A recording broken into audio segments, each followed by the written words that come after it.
All right, still no title page, but here we go. I want to buy a new pair of AirPods.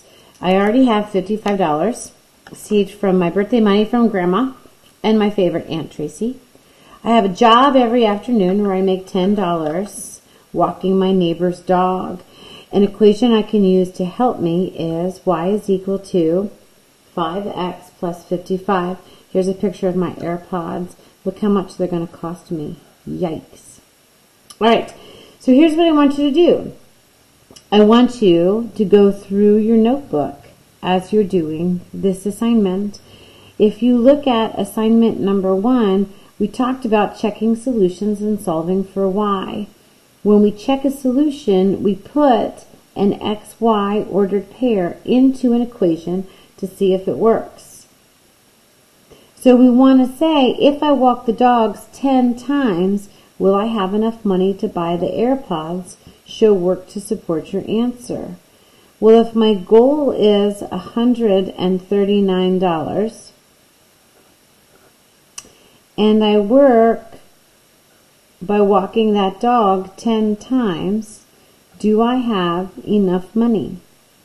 139 is equal to 50 plus 55.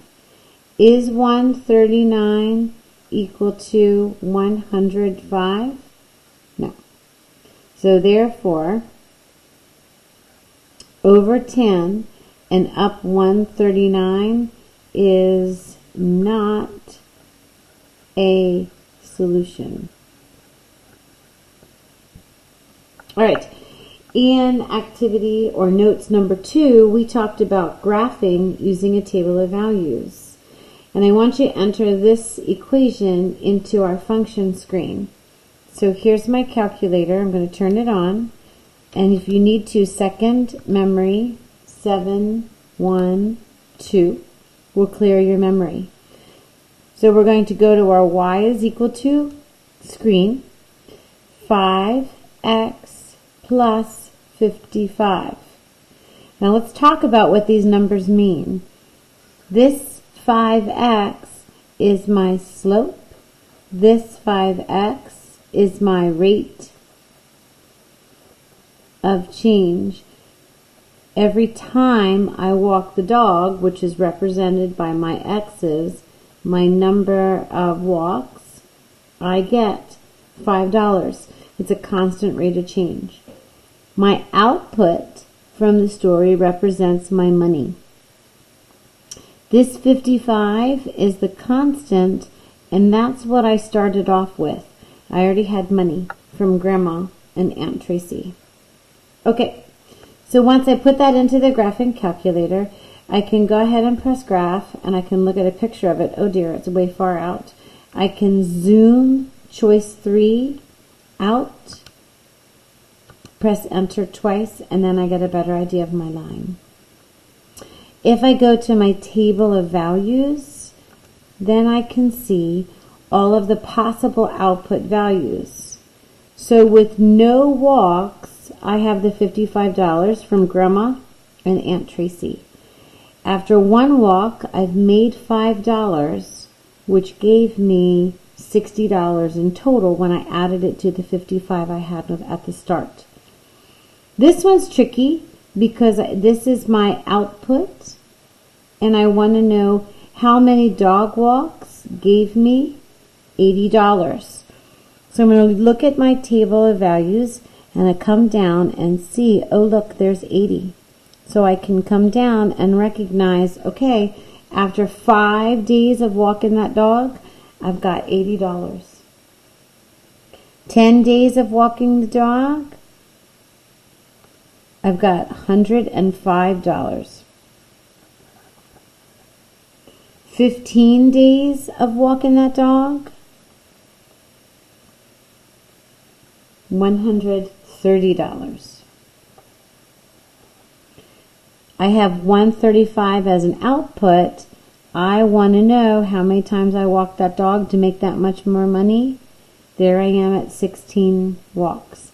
Now at this time I'm getting pretty close to my 139 is my goal for my AirPods. So I'm excited to see, hey, After 17 walks, I have $140. After 18 walks, I have $145. All right. The slope foldable was our next note page where we talked about how to determine slope. By the way, this is where you get your AirPods.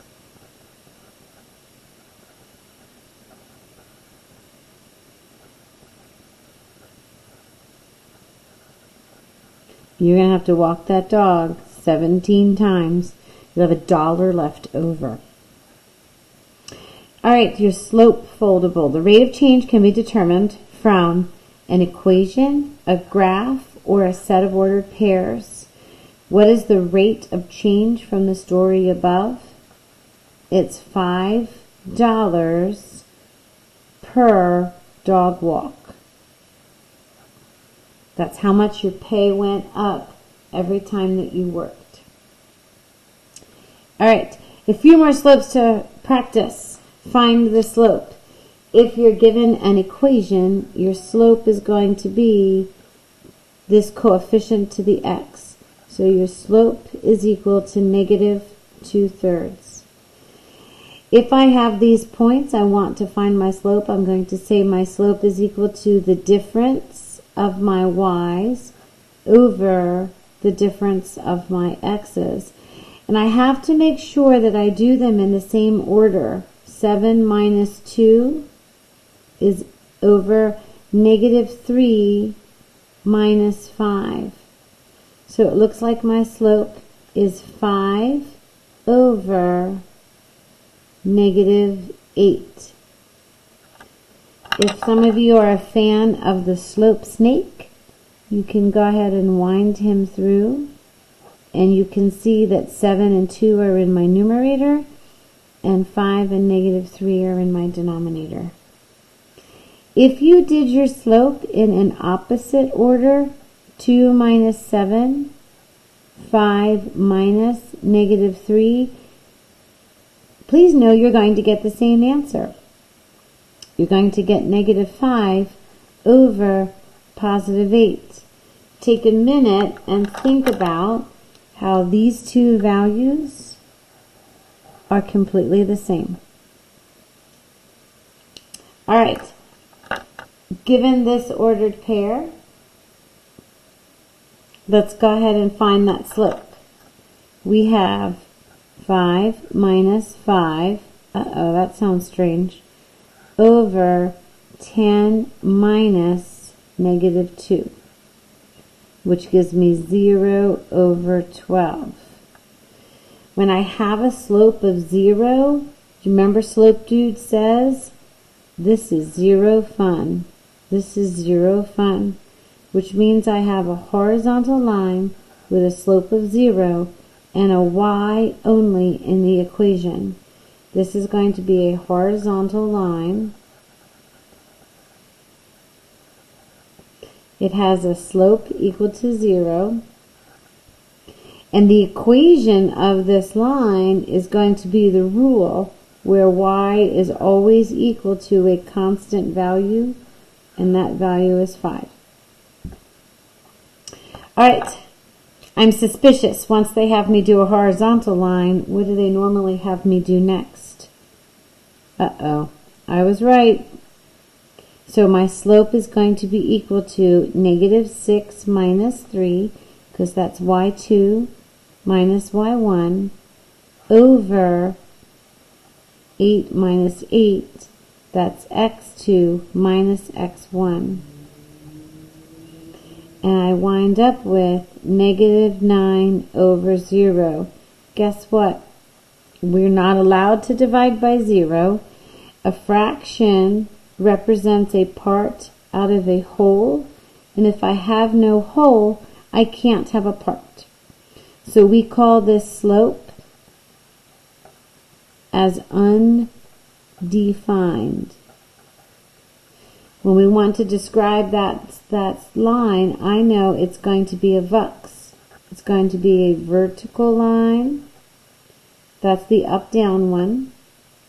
It has an undefined slope and an x only in the equation. So I can look up here and say, hey, what is x equal to? It's always equal to 8. So that's the equation of that vertical line. All right, let's check out this graph and count the slope. Remember, I'm looking for integer coordinates. I'm looking at where does the graph cross the axis exactly. So when I look, I see a rise of 1, 2, 3, 4, and a run of 1. A rise of 4, a run of 1. Let's see if it keeps going with that pattern. 1, 2, 3, 4, 1. Looks pretty good. 1, 2, 3, 4, 1. We can also count down. 1, 2, 3, 4, 1. 1, 2, 3, 4, 1. That's pretty consistent. My rise was 4. My run was -1. So my slope is equal to -4/1. Remember, that's the same as +4 over -1 because my slope as a whole is -4. All right, let's see what we're doing on the back. Okay, lots of graphing. Use the slope-intercept form to graph. Here's my slope, here's my intercept. Remember, you take the last number first, and whatever the rest of that song is. -1/2 means down 1 over 2, down 1 over 2. Get your straight edge. Take the time to do it well and do it right. Don't be lazy. Draw your line with arrows as endpoints. All right, next one. Use x and y intercepts to graph. Hey, that's my intercept table. My x-intercept is when y is equal to 0, and my y-intercept is when x is equal to 0. If I were to cover up y, if I were to cover up -2y, if I put a 0 in here, 3x minus 2 times 0 is equal to 12. 3x is equal to 12 because that cancels out. X is equal to 4. If I know x has a value of 4, when y has a value of 0, 1, 2, 3, 4, that's a quick graph. If I put 0 in for x, 3 times 0 minus 2y is equal to 12. Minus 2y is equal to 12 because that is equal to 0. Y is then equal to -6. 1, 2, 3, 4, 5, 6. This has a value of -6. Now I can get my straight edge, boldly draw my line, and use arrows as endpoints. For these next ones, we need to solve for y first before we can graph. So we need to go ahead and let y, we need to get it on its one side of the equal sign by itself. So I'm going to subtract 6x. And 3y is equal to -6x plus 9. Divide by 3, divide by 3, divide by 3. Y is equal to -2x plus 3.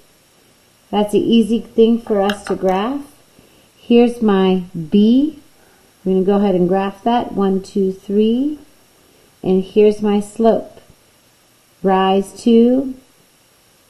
Run back 1. I could fall 2 and go forwards 1. That's a slope of 2. It's a reflection. It's steeper than my parent function, and it has a horizontal shift of +3. All right, add x to each side because I want to get y by itself. 4y is equal to x plus 1. Divide by 4, divide by 4, divide by 4. Y is equal to 1 fourth x plus 1/4. Here's some bad news, guys.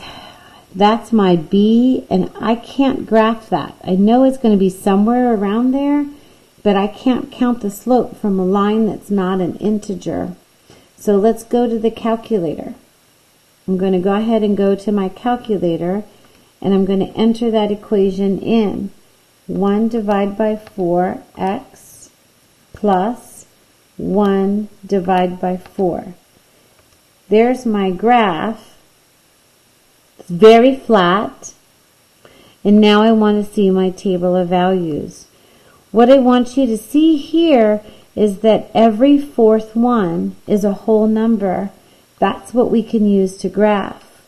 So I can look at my calculator and say, okay, over -5, 1, 2, 3, 4, 5, down 1. Then I look here and I say, okay, over -1, up 0. And then I come here, over 3, 1, 2, 3, up 1. If my slope is 1/4, then that means that every fourth term will be a whole value. Every fourth term, my graph goes up by 1. Remember, your slope is a rate of change. It's the change in your y's over the change in your x's. Your graph goes up 1 for every 4 it goes over. That is a very flat graph with a small vertical shift of 1/4. Okay, don't be afraid of the f of x. That is the same as y is equal to -2/5 x minus 1. Good news, y is already solved for. I don't need to do it.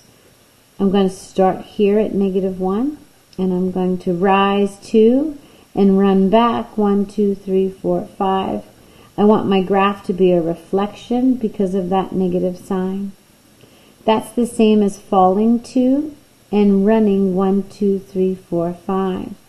So whether I rise and go back in a negative direction or fall and move forward in a positive direction, all of my points line up in a straight line, and I can connect the dots, arrows as endpoints, and I have a great graph. Last one, again, this is y, and here I have a pretty steep graph. Look at that slope, -5. I'm going to start at my intercept of +6. 1, 2, 3, 4, 5, 6. I'm going to count -5. I have to fall 1, 2, 3, 4, 5 for every 1 I run. That's a slope of down 5 and over 1. Let's count another point. 1, 2, 3, 4, 5, 1. I get my straight edge and I connect those dots and I'm all set. It's good practice to go back through each of these graphs and ask yourselves how it was transformed from the parent function. So if I go through here, I'm going to draw my parent function in, which is going to be y is equal to x. And when I draw that graph, I can see this one is a reflection, and I can see it's steeper, and I can see that it's a shift of going up. That's good practice for you to do. Go ahead back and look at each of your parent functions, your y is equal to x, and compare your new graph. Again, we have a reflection. This one is flat, and it has a vertical shift going down. When I draw my parent function here,